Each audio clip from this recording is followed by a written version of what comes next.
Solicitamos en este momento a cada uno de los miembros que nos acompañan en la mesa de honor a tomar asiento en la primera fila e invitamos al doctor Julio Durán Carrión, expresidente de la Sala de Protección al Consumidor del Tribunal del Instituto Nacional de Defensa de la Competencia de la Protección de la Propiedad Intelectual de Perú, INDECOPI, quien nos hablará sobre los desafíos de la política de competencia en la era de la economía digital.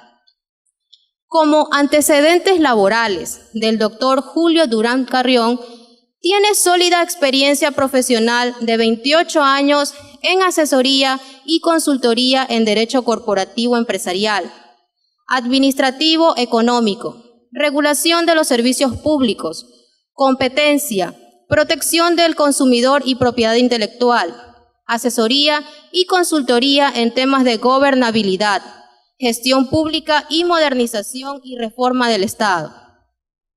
Fue además expresidente de la Sala Plena y la Sala Especializada en Protección del Consumidor, expresidente de la Sala Plena del Tribunal del INDECOPI, exvicepresidente de la Sala de Defensa de la Competencia del Tribunal del Instituto Nacional de Defensa de la Competencia y la Propiedad Intelectual, INDECOPI, exmiembro del directorio de la Superintendencia Nacional de Servicios de Saneamiento, SUNAS, exdirector del Centro de Altos Estudios Registrales del Registro Nacional de Identificación y Estado Civil, RENIET, ex jefe legal de la Corporación San Fernando, Grupo Ikeda. Fue además consultor y asesor legal corporativo, árbitro inscrito en la Cámara de Comercio de Lima, organismo supervisor de las contrataciones del Estado, OSCE, y el Centro de Resolución de Conflictos de la Pontífica Universidad Católica del Perú, PUC. Cuenta con amplia experiencia como docente universitario por más de 25 años a nivel de pregrado y posgrado en la Pontífica Universidad Católica del Perú, Universidad de San Martín de Porres, Universidad de Lima, Universidad Nacional Mayor de San Marcos, Universidad ESAN, entre otras, con investigaciones además reconocidas a nivel posgrado por la ANR. Bienvenido, doctor.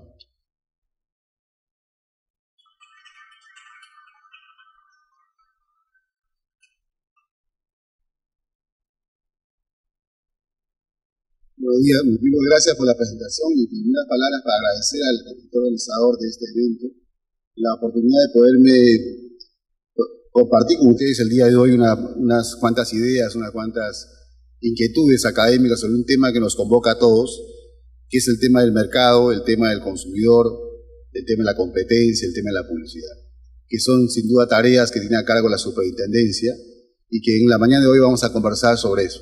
Agradezco también la presentación que ha sido muy, digamos, frondosa de parte del comité organizador. Pero estamos acá para conversar. Yo cada vez que vengo a Ecuador me siento como en casa. Yo soy piurano, nací en Piura, en la frontera casi cercana con Ecuador, y de manera que estoy muy vinculado a este país porque siempre he escuchado la radio, he escuchado siempre el país hermano que es Ecuador. Siempre he estado cercano, de manera que me siento como en casa. Gracias por todo ello y vamos a conversar sobre este tema, como dije antes, que nos vincula a todos.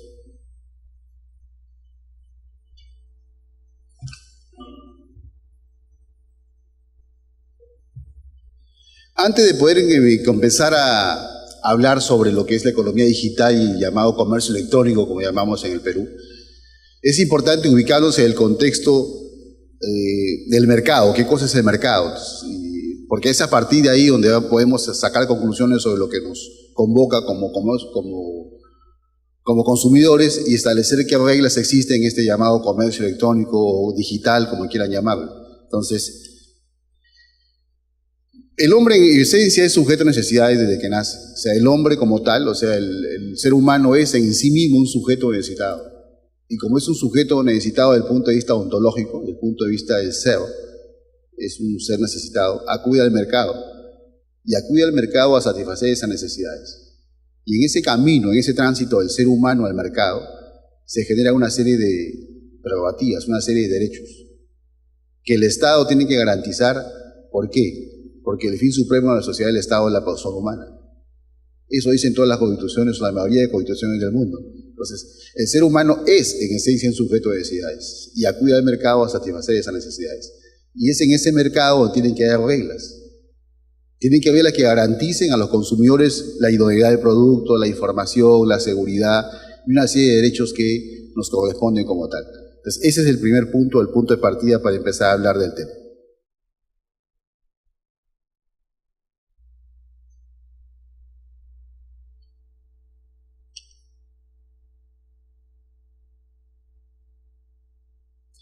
Antes de comenzar a hablar, yo quiero hacer una revisión primero histórica de lo que son las normas del mercado, las normas mercantiles. Ahí he puesto un pequeño cuadro que ya los estudiantes de Derecho supongo deben conocerlo con precisión. En un primer momento, cuando hablamos del derecho romano, que es la fuente y originaria de todo el sistema jurídico, al menos de los países como lo nuestro, que tiene un sistema romano-germánico, en Roma no había un derecho propiamente del mercado, o sea, no había normas mercantiles propiamente dichas. Existía el corpus juris civili, de donde se nutría todo el sistema jurídico de ese entonces. Y luego en la Edad Media comienzan a surgir algunos atisbos de este llamado comercio, norma de comercio o normas mercantiles, ¿no?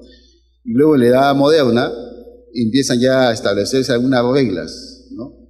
Pero había reglas, diríamos, iniciales, donde se aplicaban solamente a aquellos que hacían acto de comercio, los llamados a los comerciantes. Es por eso que se llamaba el derecho mercantil subjetivo. Se necesitaba ser comerciante para que te apliquen reglas de mercado o reglas mercantiles. Esa tendencia se va eliminando con el Código francés de 1807, el Código de Comercio francés, que comienza a proponer una nueva dimensión de las normas mercantiles y a establecer lo que se conoce como el acto objetivo de comercio, donde no interesaba si eras comerciante o no, sino lo que interesaba era el efecto jurídico de ese acto. O sea, un acto de comercio lo puede hacer una persona sin ser comerciante. Ser una persona natural, común y corriente, se compra una casa, forma una empresa y se hace un acto de comercio, sin ser comerciante. O sea, entonces se va abandonando lo que se conoce, esa tendencia de acto subjetivo del comercio, para ir a una tendencia objetiva del comercio. Y ahí surgen el Código Civil francés de 1804 y el Código de Comercio francés de 1807, que son las dos normas principales de Francia después de la Revolución Francesa. Si nosotros estudiáramos cuál es el impacto que tuvo la Revolución Francesa, independientemente de la libertad, fraternidad, el tema de derechos ciudadanos, derechos humanos, el principal impacto de la Revolución Francesa es en la codificación civil y la codificación del comercio a nivel mundial. Tanto es así que a partir de ahí surgen todos los demás códigos civiles de los países romano-germánicos, ¿no? Entonces, ahí ubicamos entonces las primeras normas sobre mercantiles vinculadas al comercio. Y en la posmodernidad ya se han dado varios fenómenos que obviamente trastoca estas normas iniciales y ya estamos frente a un mundo moderno de computación, de tecnología, de cibercomercio, etc., que necesita una regulación y una dimensión nueva a estas normas mercantiles. Entonces, ¿cuál es la problemática que ha planteado el derecho mercantil en la posmodernidad? O sea, ¿qué se ha planteado? ¿No? En un primer momento podemos identificar ahí, ustedes pueden ver en el cuadro, qué fenómenos se han presentado, cambios en la sociedad, problemática del derecho mercantil y qué modificaciones han existido en un primer momento. Ustedes pueden apreciar en la primera parte del cuadro, establece qué cambios han habido en el mercado. Ha habido un cambio en el sistema de mercado, hay un cambio en todas las normas, pero no solamente en las normas, sino en la forma como se llevan a cabo los actos de comercio. El mundo mercantil ha cambiado, o sea, la dinámica mercantil no es la misma la que existía el siglo pasado. Entonces, esa dinámica mercantil plantea normas nuevas, plantea retos y desafíos al derecho. El derecho es un conjunto de normas que tiene una dinámica, que tiene que irse adaptando a los cambios, tiene que irse adecuando a esas nuevas tendencias del mercado. Entonces, esos cambios han generado que las normas que estuvieron vigentes en un tiempo, hoy ya no lo estén, ¿no? Luego han habido cambios tecnológicos, y la tecnología sin duda trae impacto. Y no se puede parar la tecnología, porque la tecnología crea una obsolescencia. Lo que hoy día era una cosa, mañana es otra. La obsolescencia incluso uno llama programada o rápida. de todo lo que es el statu quo tecnológico.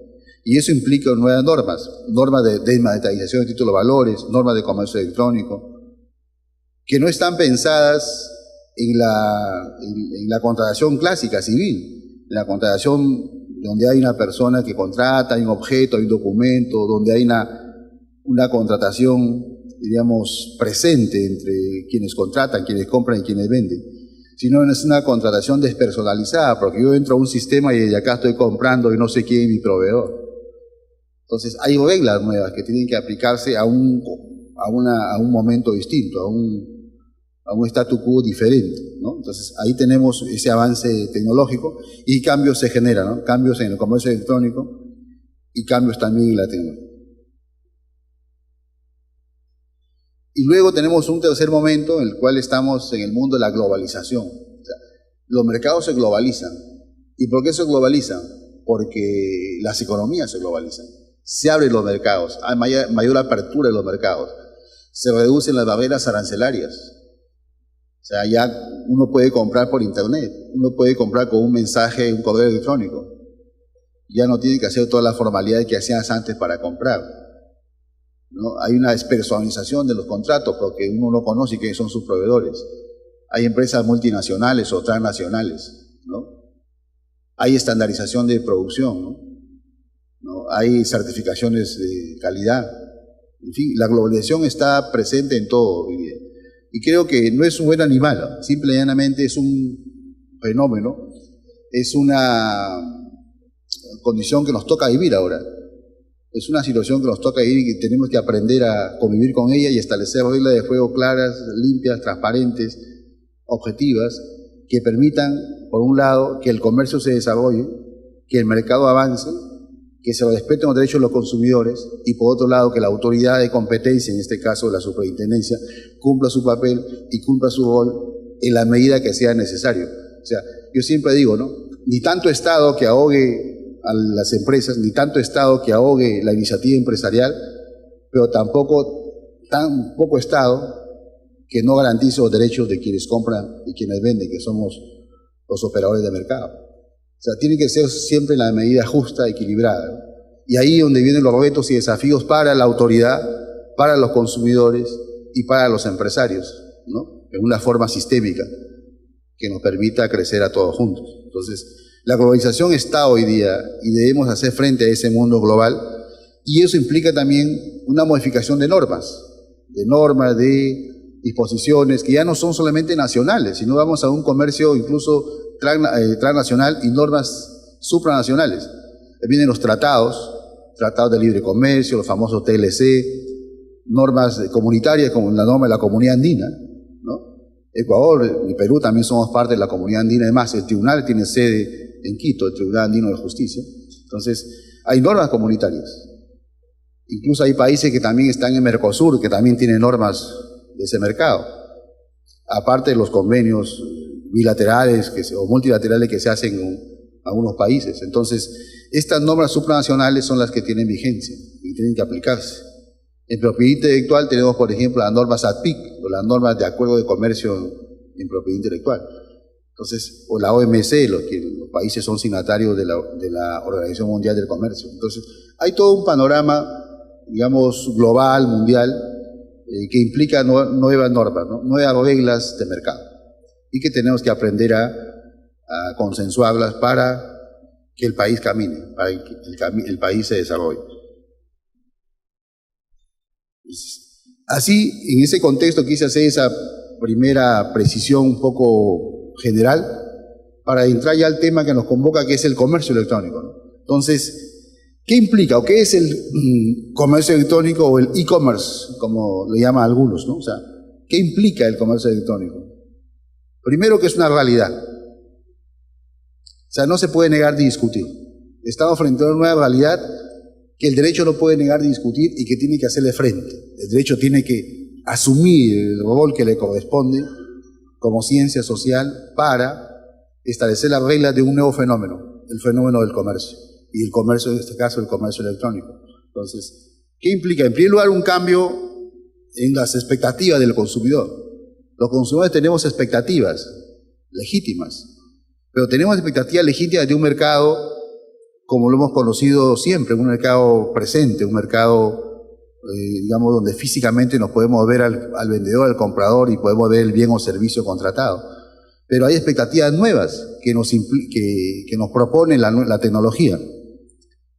Luego tenemos la reducción de costos arancelarios. O sea, los aranceles también se reducen porque hay muchos países que han abierto sus fronteras, ¿no? Luego tenemos la masificación de Internet. O sea, la Internet también es una realidad presente y se ha masificado. Hay muchos países que han ampliado la frontera de acceso a Internet, ¿no? Luego hay nuevas vías de comunicación, ¿no? Hay nuevas formas de conectarse, ¿no? Hay nuevas reglas de competitividad. Las empresas son cada vez más competitivas, ¿no? Las empresas quieren ser cada vez mejores. Es que yo llamo reglas de competitividad.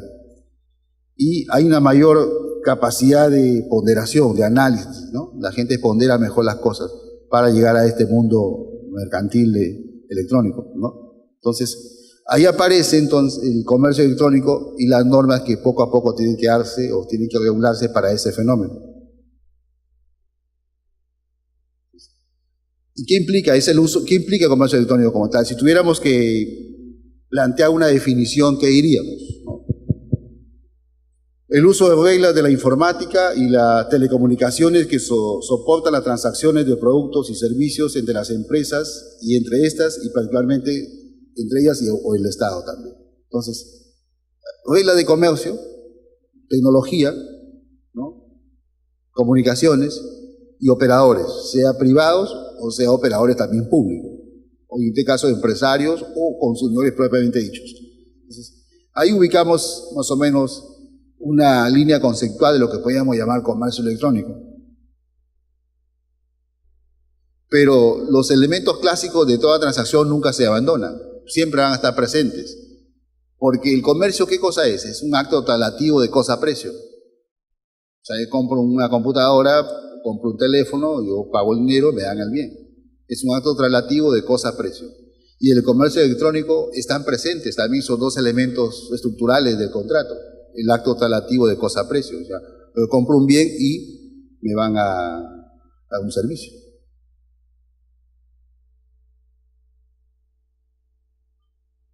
En este caso, ustedes ven la lámina, ahí hay un pago del precio y hay un producto o servicio transado. La única diferencia es que es en tiempo real, ¿no? No es como hacíamos antes, que puedes pagar el precio y el bien te lo dan en ese momento o te puede llegar después.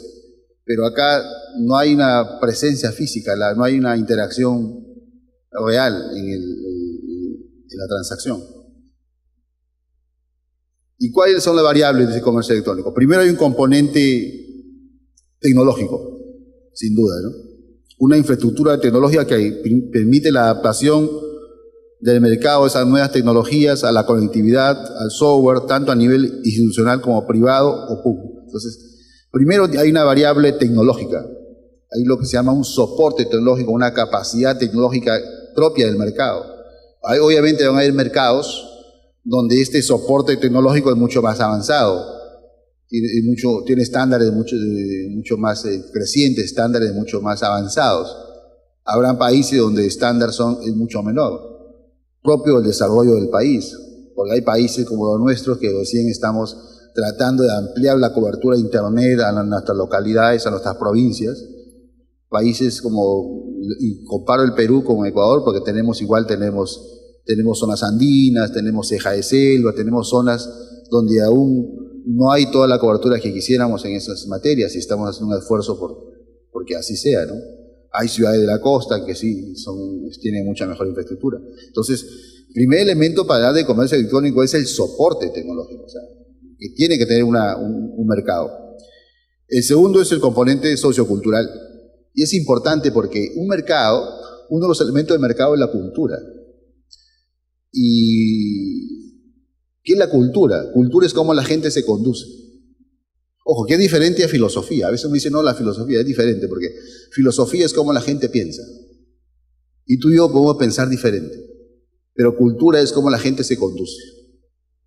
Incluso una pareja, él puede ser comunista y él puede ser ateo, piensan diferente filosóficamente, pero se conducen igual. Porque los dos llevan flores al cementerio. Es un tema cultural. Por ejemplo, los dos van a misa. Si se muere, o los dos van a una misa a un difunto si se muere algún pariente o algún amigo o alguien cercano. A pesar que piensan diferente, van socialmente a ese acto, que es un acto social. O sea, culturalmente nos comportamos de la misma, nos conducimos igual, aunque filosóficamente pensemos distinto. Entonces, un elemento importante del comercio electrónico es el soporte, y aparte del soporte tecnológico, es el componente sociocultural, o sea, cómo nos conducimos en el mercado. Y la primera pregunta es, ¿estamos culturalmente, digamos, acostumbrados a este comercio electrónico? Probablemente los jóvenes sí, porque los jóvenes manejan internet, manejan las redes, compran, venden todo por ahí, pero probablemente de mi generación o un poquito más atrás, no, prefieren la compra-venta tradicional, la compra-venta clásica. Nada de que por internet hay gente que no usa su tarjeta por internet. En cambio hay gente que sí compra por internet todos los días, se manda de productos, le llegan, todo. Hay gente que no, tienen temor poner en nulo su tarjeta de crédito en una transacción. Entonces, culturalmente tenemos que llegar a un punto de equilibrio y de madurez para poder hablar de comercio electrónico, saber si estamos nosotros preparados o estamos mentalizados para dar ese paso del comercio, de la contratación clásica a una contratación electrónica, ¿no? Y es importante el componente cultural y segundo el componente social también. Ahora que llegaba la conferencia, vi el local, creo que ese es el local de las cámaras, decía por una Guayaquil inclusivo, ¿no? Decía inclusivo y creciente, si no me equivoco, decía unas palabras que leía a la entrada del local. El tema social es el tema de inclusión. Hay una gran masa de pobladores que tienen que ser incluidos o tienen que ser incluidos a esta nueva dimensión del mercado, a esta nueva dimensión del comercio. Y que están excluidos por diferentes factores, diferentes razones. Desde el punto de vista social, si alguien es analfabeto, ¿cómo puede comprar? Que lamentablemente aún hay en nuestros países, ¿cómo lo puedes incorporar?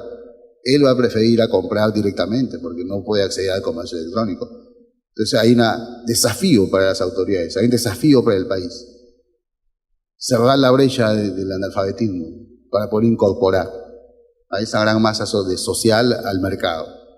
Entonces ahí tenemos luego gente que probablemente sabe leer y escribir, pero nunca lee y escribe. Que hay muchos también. También tenemos que incorporarlos, ¿no? O hay sectores sociales donde no ha llegado, o sectores sociales muy, digamos, desprotegidos o que están fuera de la órbita clásica del mercado, tenemos que incluirlos. Entonces hay un gran tema, una gran tarea. Entonces, para cerrar este punto, tecnología, componente tecnológico, mayor soporte tecnológico y avanzada, cultura y sociedad, si queremos llegar a ese mercado tecnológico. ¿Y qué implica también el comercio electrónico? Tiene a su vez varios componentes. Primero, los consumidores electrónicos. Hay, como dije, gente que sí está acostumbrada y otros que van a migrar de consumidores clásicos a unos consumidores, digamos, electrónicos. Luego, publicidad de bienes y servicios. La publicidad es fundamental, porque decía Augible, un gran publicista francés, si no me equivoco, decía, el mundo está hecho de tres cosas: agua, oxígeno y publicidad. Porque los encuentras donde quiera que tú vayas, encuentras las tres cosas. La publicidad está presente. Entonces, la publicidad es un componente importante porque es lo que permite precisamente hacer transacciones. Un mercado sin publicidad probablemente sea un mercado que venda poco, pero la publicidad es lo que nos motiva, lo que nos potencia, lo que nos persuade a comprar, ¿no? El otro elemento es la seguridad. ¿Qué nivel de seguridad te ofrece? Cuando ustedes ponen su número de tarjeta y le dices ponga tal código, ¿se sienten seguros? ¿Lo pondrían libremente o no? No. A mí me da temor, me da cosa. Yo mejor compro. Me dirán viejo, todo, pero ya bueno, pues, prefiero el tema clásico, por seguridad. Entonces, ¿qué niveles de seguridad tenemos que desarrollar? Y esa es otra tarea también. Es otro desafío que tenemos que asumir las autoridades y quien está están a cargo de garantizar los derechos de los consumidores. No sé, si en Perú tenemos una oficina que se llama la Oficina de Gobierno Electrónico, que se encarga de ver toda la infraestructura, todo el tema de tecnología. Bueno, Indecopi es su tarea por otro lado, igual a la que hace acá la superintendencia o la que hace creo que el consumidor acá lo ve la Defensoría del Pueblo. Pero, ¿cómo garantizamos los niveles de seguridad? O sea, ¿qué le exigimos a un operador de mercado? Tienes un proveedor, ya yo vendo tal producto, puedes comprar en mi tienda o puedes comprar por internet. Yo tengo una plataforma. ¿Cuán segura es tu plataforma? Tiene que estar certificada. ¿Cuáles son los niveles de seguridad que me das para yo comprar en tu plataforma? ¿Cómo sé que mi tarjeta no va a ser clonada en tu plataforma? Entonces, ¿quién garantiza eso? O sea, ¿quién te da esa validez? ¿Quién dice, señores, compren en esta tienda que su sistema o su plataforma está ok? ¿Quién valida eso? Luego los medios de pago. Ahí no hay dinero en efectivo. Ahí toda la transacción es electrónica, todo es por tarjeta. Entonces, si los operadores bancarios también están, digamos, vinculados en esta materia, ¿no? Luego las páginas web o internet, o sea, la llamada plataforma. Si esa plataforma es lo suficientemente, digamos, soporta el número de transacciones que van a hacer, o se cuelga. Ya después voy a poner varios ejemplos de lo que hemos tenido en Lima con el tema del comercio electrónico y qué ha hecho la autoridad. Y la estructura del comercio electrónico. Primero, personas. Personas implica vendedores, compradores, intermediarios, administradores. Todo lo que están vinculados al comercio electrónico. Segundo, plataformas informáticas y electrónicas, ¿no?, que se buscan ofrecer en el mercado. Ahí están los métodos de pago, etcétera. Toda la plataforma. Luego, las organizaciones. Las empresas competidoras, ¿no?, socios estratégicos, el propio gobierno. Ojo, yo el propio gobierno porque, no sé si acá hay, pero en Lima tú puedes sacar el partido de nacimiento, puedes tú pagar, o tu DNI pagas y pones el número del voucher para gestionar tu documento de identidad por vía electrónica. Y está también el Estado en un esfuerzo por incorporar algunos servicios del Estado a este mundo tecnológico, que entiendo acá también es parecido, ¿no? Entonces, y ya no solamente se trata de operaciones de mercado, ya no se trata de comprar productos, sino también servicios, y también algunos servicios que el Estado provee. Entonces, cuando digo organizaciones, no solamente me refiero a empresas, sino también al propio Estado. Y tercero, las políticas de gestión, o sea, los reglamentos, las normas nacionales e internacionales que tienen que tomarse en cuenta para este comercio. Entonces, esto tiene que estar alineado, tiene que estar enfocado, tiene que estar bien, tiene que funcionar acompasadamente, armonizado. O sea, personas, plataforma tecnológica, organizaciones y normas. O sea, tienen que estar armonizados todos de manera que funcionen, de manera que la dinámica se sienta, la dinámica sea una dinámica que vaya hacia adelante, una dinámica que empuje el desarrollo, ¿no? Si queremos, el desarrollo no es que nos encuentre y solo vamos a crecer como país. Tenemos que ser capaces de empujar la barrera del crecimiento nosotros mismos, en la medida que estemos alineados los operadores de mercado, que son los que nos ofrecen bienes y servicios, los consumidores, que somos los que consumimos, los que damos vida al mercado con nuestros actos de consumo, las autoridades, que son las que garantizan que se cumplan las normas, y quienes promueven las normas o hacen las normas, que son parlamentarios, entiendo, acá, como en cualquier país, como el nuestro, por ejemplo, que son los que se encargan de dar el soporte normativo para que esto camine. Tenemos que hacer que las cosas pasen, tenemos que hacer que las cosas sucedan, tenemos que empujar la barrera del crecimiento y de este mercado del comercio electrónico en la medida que sea necesario para todos los países, ¿no? Y hay un mercado electrónico, hay un mercado que ya está presente y al cual acudimos todos. Amazon, por ejemplo, ¿quién no ha escuchado hablar de Amazon? Le llaman el marketplace, ¿no? El mercado ahí está. Y la gente hace transacciones ahí. Se entiende que hay algunas garantías, algunas normas, pero es un espacio virtual de compradores y consumidores donde pueden interactuar, pueden realizarse operaciones, y es un mercado que ya está presente. Y que es transfronterizo, ¿no? Porque tú no es que esté presente solo en Estados Unidos, solo en Europa, está presente en la red, y obviamente está presente acá. Desde acá yo puedo comprar por Amazon, ¿no? ¿Y qué ventajas y desventajas hay en ese mercado? Ventaja, primero, mecanismos más flexibles para adquirir bienes o servicios. Hay mayor flexibilidad, porque puedo adquirir productos que probablemente no estén a la mano en un mercado local, los puedo adquirir porque están físicamente en otro lugar, y yo puedo acceder a ellos a través del comercio electrónico, ¿no?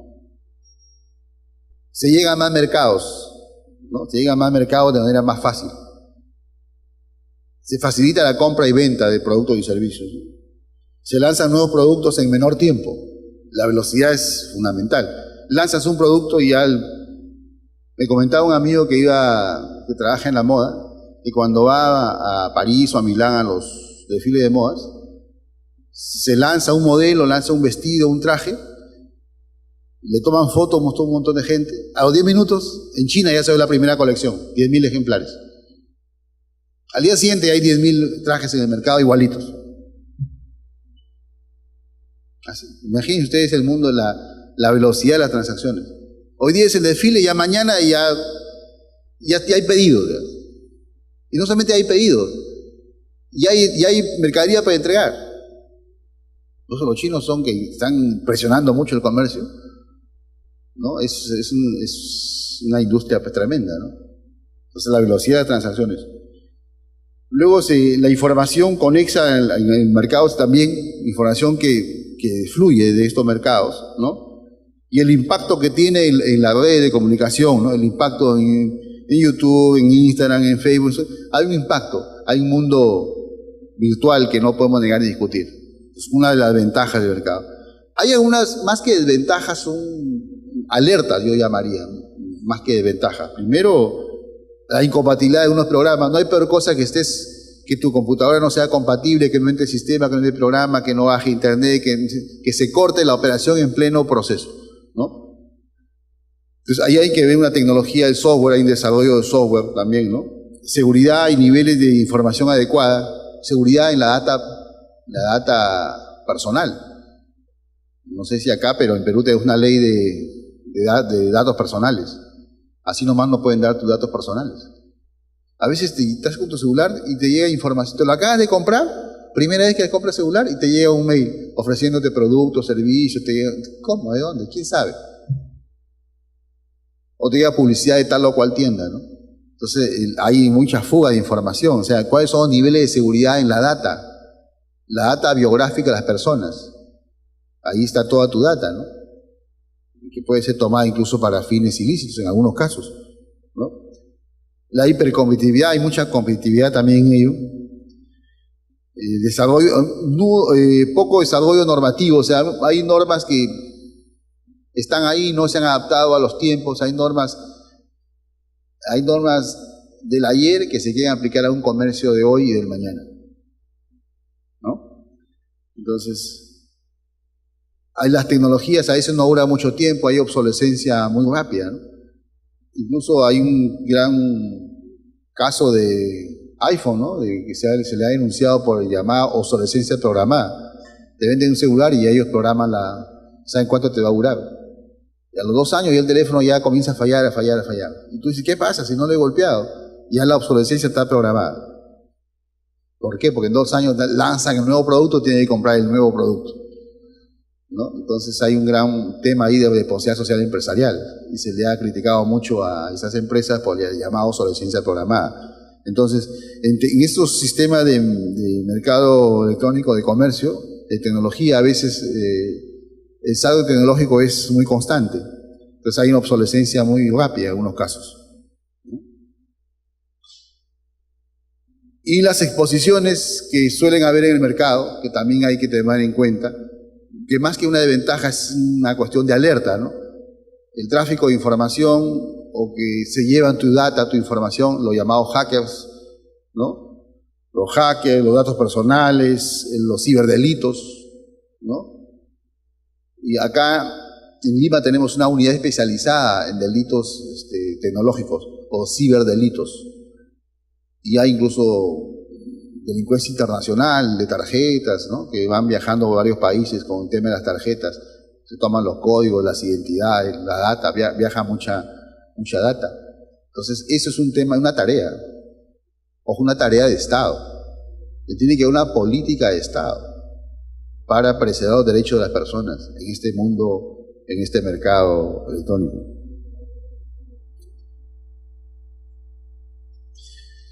Bueno, ¿y cuál es el impacto de este comercio para todos? Bueno, se genera más cantidad de aplicaciones, sistemas, programas para las transacciones. Hay medios de pago que llegan a determinados mercados, ¿no? Se llega a mercados que otrora no hubiéramos podido alcanzar, ¿no? Hay muchas transacciones, ¿no?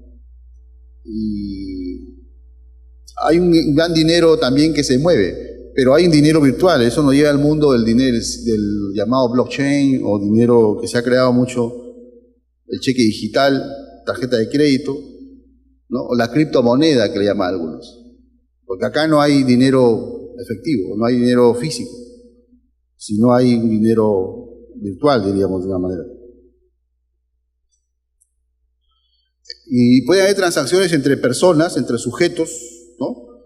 Entre personas y empresas, entre la administración pública, entre consumidores y entre consumidor y administración pública. O sea, el comercio electrónico puede vincular a persona, empresa, persona, administración, consumidores y empresas, etc. O sea, hay una mixtura de posibilidades que se pueden derivar del comercio electrónico.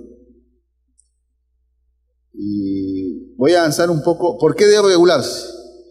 Porque tenemos que tener seguridad en las transacciones, régimen especial de los contratos, incremento de los consumidores electrónicos, la publicidad engañosa a los consumidores, reparación civil por daños que pudieran haber, hay competencia desleal entre proveedores, ¿no? Y por este tipo de cosas y otras tienen que ser regulados y tienen que tener una norma que establezca unas reglas para este comercio, ¿no? Voy a ver algunos casos que esta presentación la voy a dejar a disposición de la superintendencia para que la puedan compartir con todos los estudiantes, ¿no? Pero, por ejemplo, el caso Sigal versus Amazon en España y Francia. ¿Qué ha pasado ahí? Amazon vende, obviamente, libros y una serie de productos por el sistema de comercio electrónico. Entonces, Sigal, que es una librería de España, denunció a Amazon. ¿Por qué? Porque la denunció por competencia desleal, porque ellos decían que hacían unas prácticas que monopolizaban el sector de las editoriales. Monopolizaban porque tenían todo el monopolio de la venta de libros y estaban dejando fuera de carrera a estas librerías. Entonces, es un mercado anticompetitivo, se había eliminado la competencia, había un desincentivo a la iniciativa empresarial, porque nadie quería tener librería, nadie quería hacer negocio de libros, ¿no? Han eliminado competencia, ya estaban muriendo las librerías. Y las librerías siempre han sido todo un mundo, ¿no? Porque Amazon estaban, digamos, creando unas condiciones inequitativas en el mercado. Han sido denunciados en Francia y en España por este tema. Luego también Saga Falabella, en este caso, que es un operador que ustedes conocen, chileno, eso fue en Chile, denunció a AliExpress y Wish porque vendían productos más baratos que no pagan impuestos y no pueden competir con la variedad de productos. O sea, si tú vas a Saga o Ripley y compras un producto y pagas tus impuestos. Si vas a estos operadores informáticos, no pagan impuestos. El producto es más barato. Entonces hay una condición inequitativa. Y eso es una competencia desleal. Y probablemente el que pague físicamente, ve la compra, todo ves compras y paga más, pero el otro todo es virtual. Entonces hay una condición de inequitativa y lo que se proponía era que los productos informáticos, cuando tú compras por el comercio electrónico, te carguen el impuesto en tu tarjeta de crédito. Si cuesta 20, ya pagas 25, 5 soles más de impuestos, 5 dólares más por impuestos. Porque actualmente este producto cuesta de mercado, digamos, $30 físicamente en una tienda, pero 20 te cuesta en el mundo virtual. Entonces no podemos competir, hay una cuestión de inequidad. Entonces, eso también se denuncia, ¿no? En el caso de Estados Unidos, México y Canadá están tratando de armonizar y estandarizar algunas normas en materia de comercio electrónico para esos tres países, ¿no? Ese era el tratado de Estados Unidos, México y Canadá. En el caso del Perú, como hemos dicho, en el Perú hay el caso Cyber Day. ¿Qué significa Cyber Day? La Cámara de Comercio, que es una experiencia que probablemente, no sé si la han hecho en Ecuador, pero entiendo que se podría hacer también. La Cámara de Comercio de Lima, que es la que aglutina y tiene incorporada a varios operadores de mercado, es decir, casi todas las empresas son miembros de la Cámara de Comercio de Lima. Y esta Cámara de Comercio estableció una plataforma en la cual se adherían todas las empresas o marcas que querían hacer negocio por Internet. Entonces, ustedes pueden ver ahí varias marcas que se adhirieron a esta plataforma liderada por la Cámara de Comercio. Y entonces se compraba a través de la plataforma online, ¿no?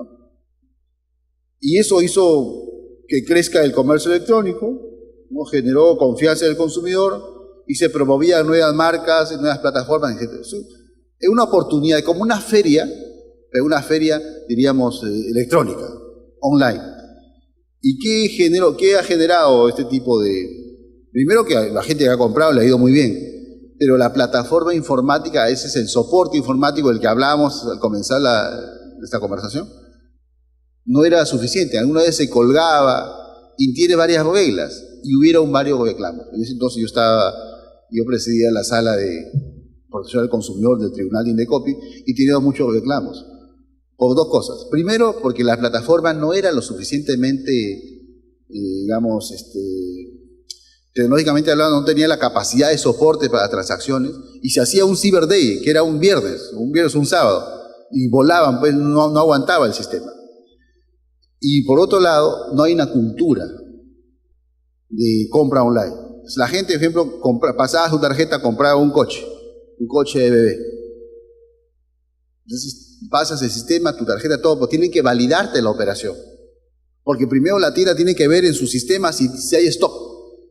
Entonces, tú no esperabas que haya stock, ya imprimía, ya cerraba, se acabó, ya compré. Y te ibas con tu... Y pensé, no, que yo he comprado, no me dan el producto. Y la empresa decía, un momentito, es que yo no validé la operación. Te llega un correo, dice, no, yo no lo he visto. Pero en ese correo decía que no se validó tu operación porque no había stock. Y la plata que me han cobrado, ya te hicimos el extorno. Y eso no al banco que te da el extorno. Sí, pero me han hecho el extorno varios días después. Quiero intereses de los días que no pasan. Entonces se generaban problemas de ese tipo. O personas que compraban y no le llegaba la confirmación. Porque no está acostumbrada pues a comprar por ese sistema. Además te pide un código especial. Entonces hay varios problemas y ha habido múltiples reclamos. O gente que quería aprovechar y quería, si estaba vendiendo un colchón a $100, quiero 80. Y la ley dice que es consumidor aquel que compra un bien para su consumo personal o social. Ni modo que compres 80 colchones, o sea, como más o menos 80 camas, ¿no? Dice, no, es que yo soy hombre bueno y quiero donar. Quiero regalar a mis amigos. Y obviamente era un empresario que estaba comprando a través del sistema 80 colchones. Y la ley dice que no, esos consumidores, los que no son consumidores no pueden utilizar la ley de consumidores, tienen que irse por otra vía. Entonces, ¿y cómo controlo a aquel que no es operador, que no es consumidor, que es un empresario, que está comprando? Luego habían códigos equivocados. Por ejemplo, se vendía un producto que en el mercado, una cámara fotográfica que sí o sí está a $1000, pero por un tema de el código del producto, se había equivocado en la tienda y había puesto un código que le había puesto el precio de un rollo de fotos que vale $20, por ejemplo. Entonces tú veías pues una cámara fotográfica que está a $1000, está a $20, la compro. Pero luego la empresa te decía, señor, disculpe, hay un error, ese código no pertenece a la cámara, ese código pertenece a un rollo de fotos. No, yo he comprado la cámara, tienen que darme la cámara. Entonces, se dan cuenta yo les comento algunas de las cosas que suceden y que han sucedido y que por ello hay unos reclamos y que la autoridad tiene que solucionar el problema, porque cuando llegan Indecopi esos casos tenemos que encontrar solucionar el problema. Entonces, ahí tenemos algunos de los fenómenos que han sucedido en esta gran plataforma online que en nuestro país. Bueno, el Perú ha crecido todo el tema del comercio electrónico, pero ¿cuáles son los desafíos futuros de este tema? Porque problemas van a haber.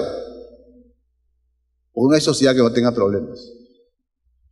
Lo que hay, y tenemos que los hombres de derecho, las instituciones tenemos que ser capaces de encontrar la fórmula que nos permita solucionar esos problemas de la manera más ágil y que nos satisfaga a todos. Seguridad de las transacciones, primer desafío que tenemos que tomar en este tema. Segundo, normativa específica para el comercio electrónico. Tercero, el fomento de este comercio, porque no es malo, hay que fomentarlo, pero fomentarlo bien. Una plataforma e infraestructura tecnológica adecuada, suficiente, ¿no? Una cultura de mercado electrónico, una cultura de comercio electrónico. Tenemos que aprender a comprar. Tenemos que saber que no podemos dar los datos concretos, tiene que validarse la operación, tenemos que ver si hay stock, tenemos que saber hacerlo en una plataforma segura, no hacerlo de una cabina de internet, hacerlo desde tu casa. Tenemos que tener una cultura de mercado electrónico. Tenemos que tener institucionalidad, ¿no? Institucionalidad tanto en quienes compran y en quienes venden, las empresas, ¿no? Y también, obviamente, los operadores y también la autoridad también que está detrás para garantizar los derechos de las personas. Y tenemos que tener una agenda común para estandarizar el tratamiento comunitario andino. Creo que a nivel de comunidad andina hemos hecho un esfuerzo por tener normas comunes andinas. Tenemos la norma de propiedad intelectual, la 486, la 351 de derecho de autor, y nada obsta para que tengamos también una decisión andina en materia de comercio electrónico, que estandarice el tratamiento de este tema a nivel de los países andinos. Creo que es una propuesta interesante.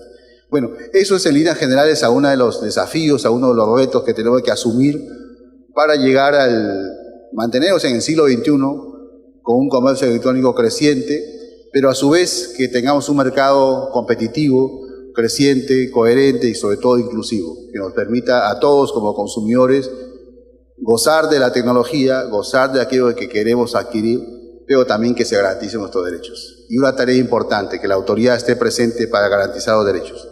Y termino diciendo lo que dije al comenzar: ni tanto Estado que ahogue el mercado, pero tampoco Estado que tampoco abandone a los consumidores, sino todo es una fórmula equidistante, una fórmula sistémica que nos permita avanzar como país. Muchas gracias.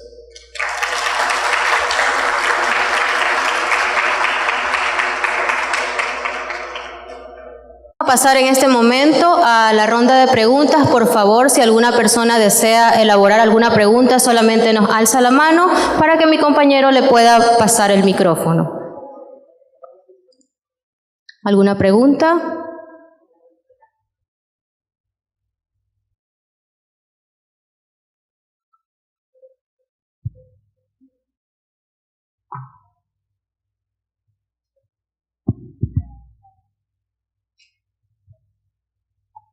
Buenos días a todos los presentes.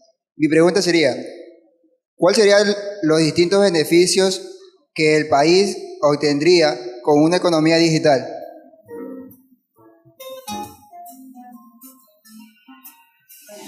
Bueno, sin duda la economía digital permite que los países, todos países como los nuestros, están en vía de desarrollo, ¿no? Y el mercado es un mercado creciente, y ese crecimiento va a depender mucho de los operadores y también de los consumidores. Yo creo que es una gran ventaja porque nos permite acceder a mercados que en otras circunstancias no hubiéramos podido alcanzar.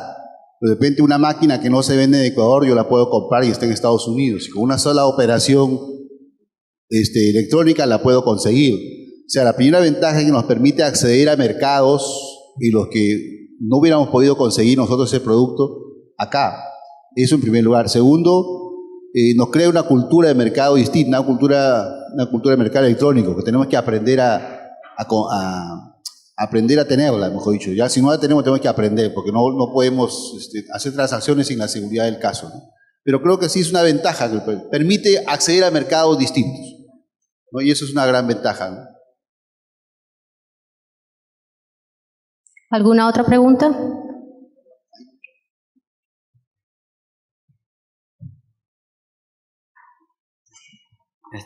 Muy buenos días con todos. Bueno, en relación al tema del comercio electrónico, ¿por qué no se considera como desventaja el incentivo a las importaciones? Ya que al nosotros acceder a nuevos mercados, estamos incentivando indirectamente las importaciones, cosa que no sería tan favorable para el país local tener un mayor incremento en las importaciones, ya que llegaremos a un déficit comercial.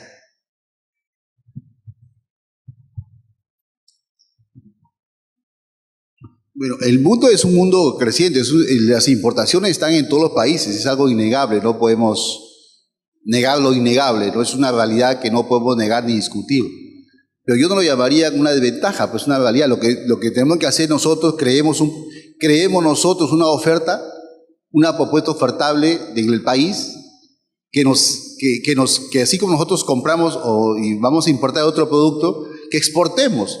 Que en Estados Unidos nos compren productos, que nos compren, no sé, de repente chifles de plátano, que hay mucho en Ecuador, que nos compren aceite de palma, que hay mucho en Ecuador, que aprendamos a desarrollar una propuesta ofertable de negocios. O sea, los empresarios tenemos que abrir la mente, liberar el ojo interior para crear un producto y una propuesta ofertable de negocios que nos potencie como país.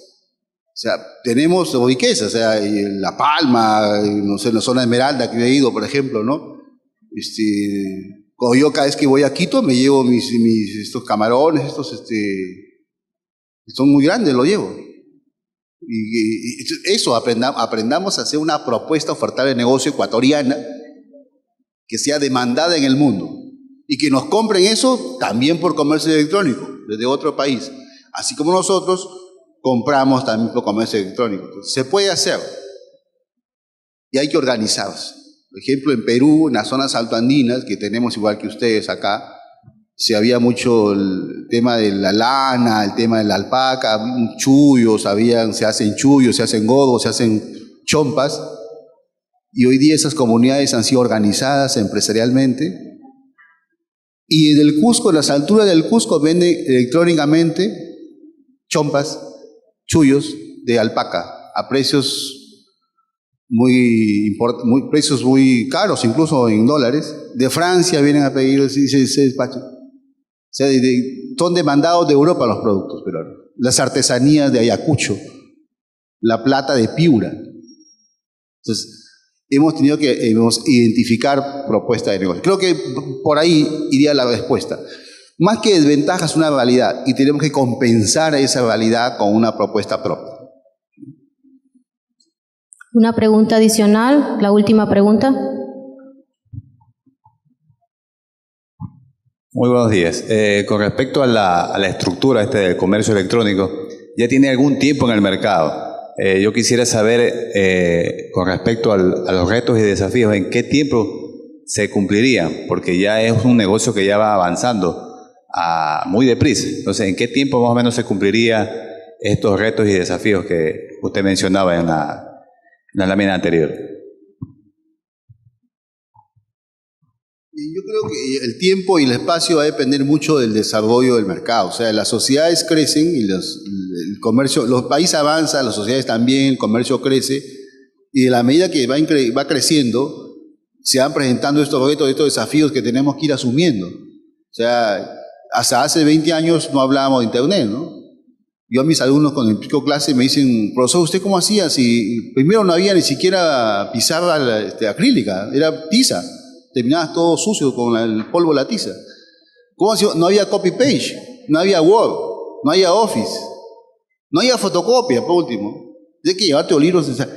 Y el mundo ha cambiado y hemos tenido que adaptarnos a ese nuevo mercado. Igual pasa, ¿no? Creo que el comercio avanza y ahí vienen los retos, desafíos para los operadores de mercado, que son las empresas.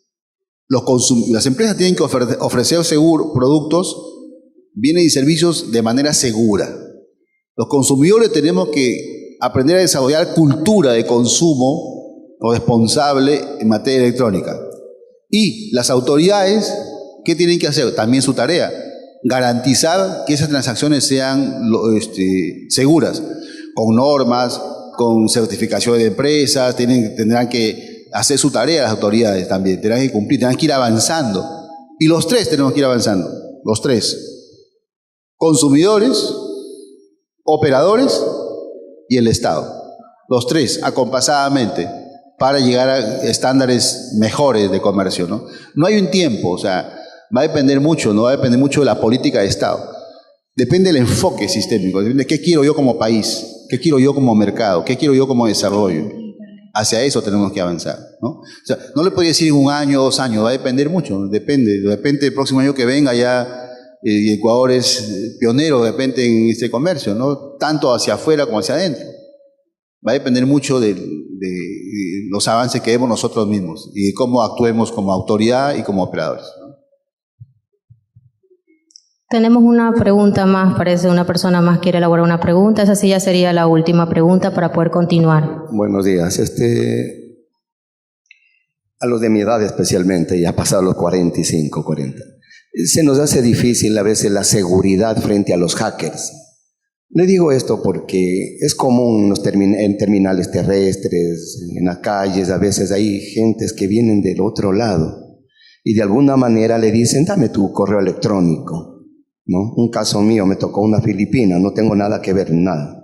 Era como hermanita católica, me pidió el correo, ¿no? Me intentaba sacar mi clave, ¿no? Y frente a eso, pues me iba a hackear en mi cuentita de ahorros. No recuerdo si le di o no, pero yo soy chiro, ¿no? Cuando después de alguna manera veía que entraba ahí, ¿no? Entonces, a veces me da cosas. ¿Cómo hacer? Porque es dinámico, pues, esto cada día y todo eso. ¿Qué programas especiales hay? No sé, eso.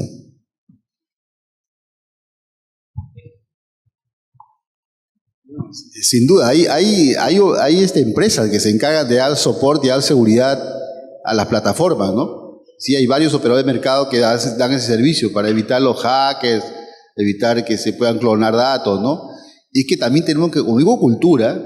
Hay gente que dice, hay gente, ¿te vas al banco? Sí, toda mi tarjeta, sácame por ahí, te doy mi clave. No, la clave no se le da a nadie, es un dato muy, muy privado.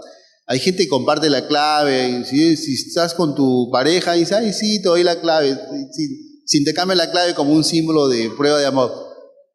No, y no es así, ¿no? La clave... Entonces, ¿a qué voy? Que si no tenemos cultura de mercado electrónico, nos pueden suceder este tipo de cosas. La clave no hay que darla. Y segundo, si yo soy un operador, si yo fuera una empresa que vendo productos online, tengo que tener una plataforma y tengo que tener mi certificación, mi seguridad con una empresa que me dé un servicio de seguridad, digamos, informática para ese tipo de operaciones. Y el Estado tiene que garantizar, por ejemplo, como autoridad, que las empresas que ofrecen esos servicios tengan normas de seguridad informática. Existe eso en el mercado. Sí, también, sin duda, hay seguros. Sin duda, sí los hay, ¿no? Y nosotros aprendemos a desarrollar una cultura de mercado. Agradecemos al doctor Julio Durant Carrión por su exposición Los desafíos de la política de competencia en la era de la economía digital.